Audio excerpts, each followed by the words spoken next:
Welcome back to another episode of Local Search Tuesdays. This week, I'm sharing the details about a frustrating bug with Google Business Profile questions and answers.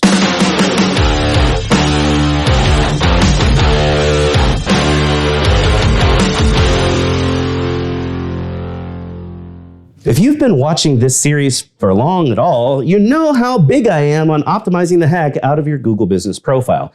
I even did an entire episode about optimizing the questions and answers section back in November of 2020. One of the most important things you can do to help attract potential customers is to answer all of the questions that are asked. In the past, any Google account that has access to your business profile could answer a question, and it would show that the answer came from the business. It would even add owner in parentheses to drive home the fact that the business answered the question. Since early last year, there's been a bug in the system that breaks that specific bit. Now, if a manager account answers a question, the answer is displayed as coming from that personal account. It doesn't show the business name or owner on the reply. This is incredibly frustrating for anyone, but especially for agencies and businesses that work with agencies.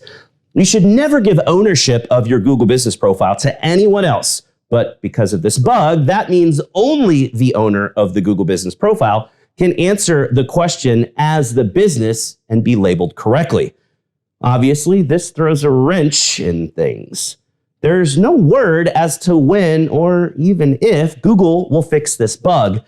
In the meantime, the best option is to use a third-party tool to answer Q&A questions. Third-party tools use the GBP API, and answers posted with the API will still be labeled correctly. In other words, your team or your agency can use a third-party tool with an account that has manager access to your Google Business Profile, and those answers will appear to come from your business. That's all the time we've got left for this week's episode. So you know what that means. Put your hand on the screen right here. We totally just high-fived because you learned something awesome. Thanks for watching, and we'll see you again next week for another episode of Local Search Tuesdays.